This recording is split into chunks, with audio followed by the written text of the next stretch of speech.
Hello, I'm Paul. And I'm Alison. And welcome to Marriage Marathon vlog number 10. And this week we're talking about taking stock.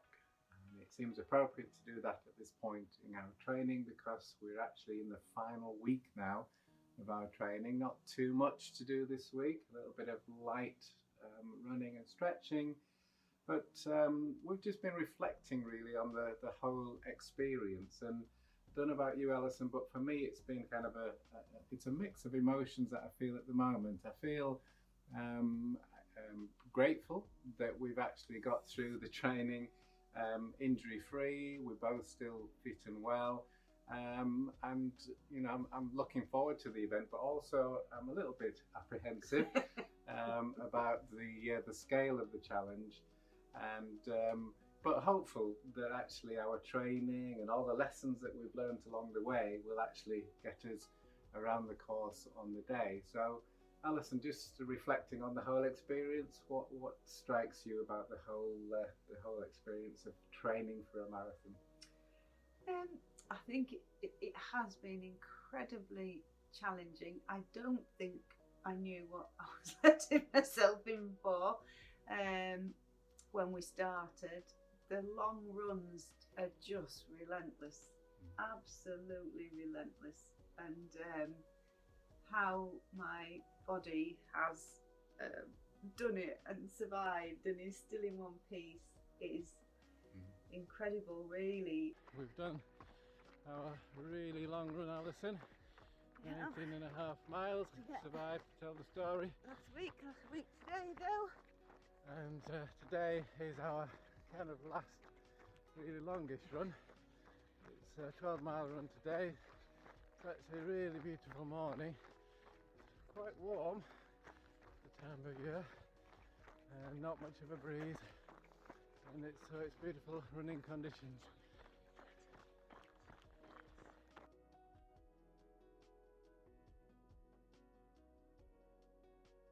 And yet I'm just feeling really pleased at what we're achieving.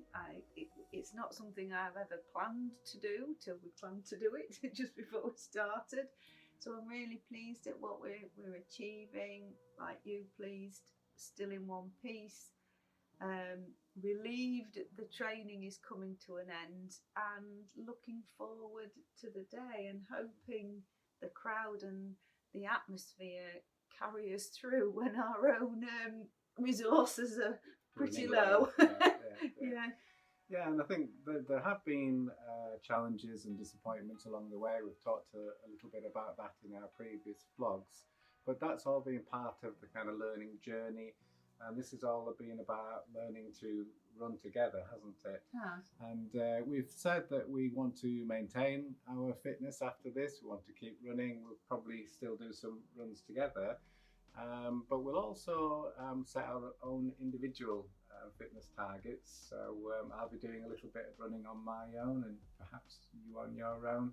So moving forwards, we're going to build on the momentum that we've gained here.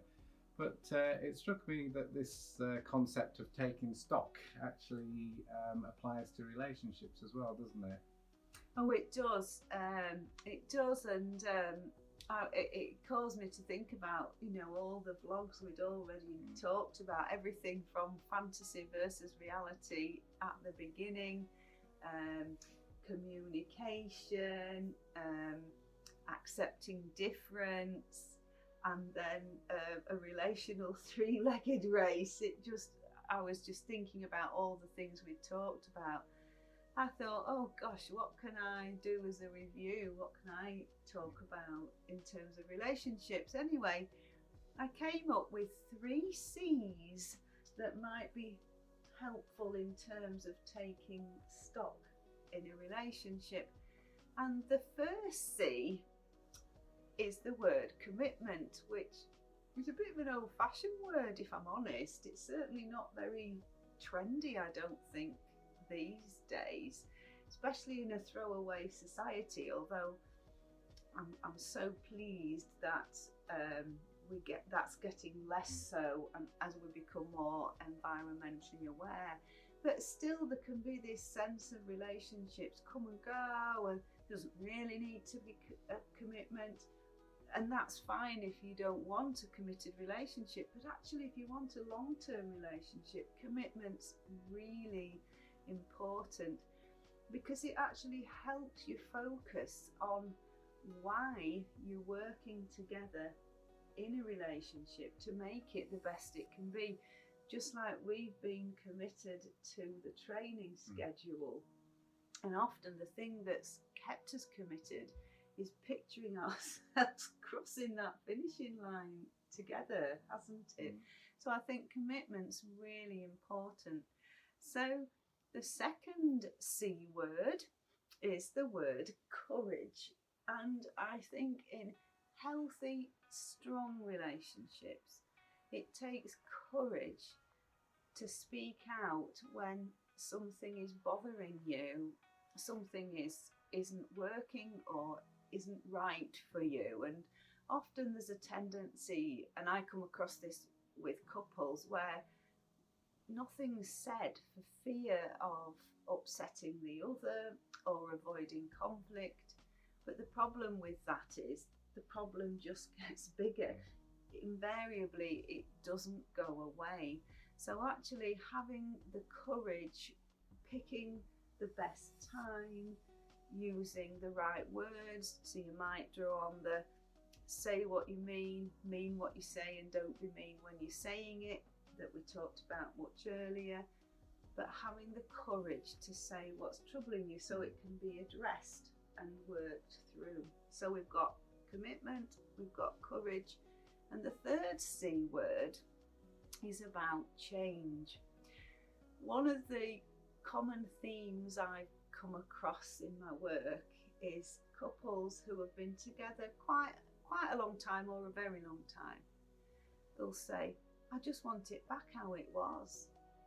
And it's virtually impossible, because people change, your bodies change, and often situations change.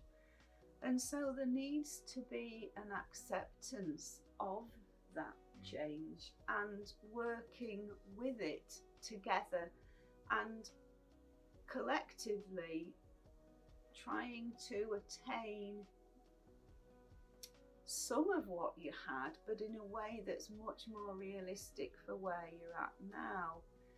One of the common areas that crops up in my work is actually around sex and intimacy. And so often lots of couples are very active in the early years of their relationships, and then for a variety of reasons, whether it's because children come along, bodies change, or whatever, one might not want to be so sexual anymore or as intimate physically anymore, which is frustrating for the other, but it's also frustrating for that person. So again, it's so important that the couple have the courage to talk about it and address it and find a way to work forwards where both feel valued and appreciated, but not under pressure. And for some people that might mean getting professional help with a therapist, which can be really helpful. So having commitment, having courage to talk about issues, and working with and accepting change so that you can review your relationship and not expect it to stay the same can actually carry your relationship forward and help it to keep growing and developing in a way that works for you both. Absolutely. And can I just say, I can't believe we've got to Marriage Marathon vlog without mentioning sex, but we've managed to mention it today, so well done, Alison. And we've also been reviewing the outfits that we're going to wear as well on the day. Oh, absolutely. Yeah. The best part, I think, of preparing for the marathon has been thinking about the outfits. As you know from previous vlogs, I love dressing up, and this has been a huge fun factor for me in the marathon. Yeah, absolutely. So do think about us on Sunday, April the 3rd, and remember to go to our GoFundMe page if you are able to support us. We're raising funds for a good cause. Relate Hull and East Yorkshire, where I work. And we'll be wearing appropriate attire, won't we, Alison? So at that point, I think there's just one more thing to say, and that is, Alison Tinsley, will you run with me on Sunday, April the 3rd?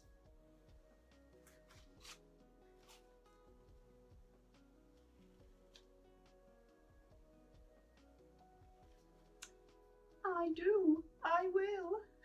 Oh, I'm so thrilled. See you at the end. See you at the end.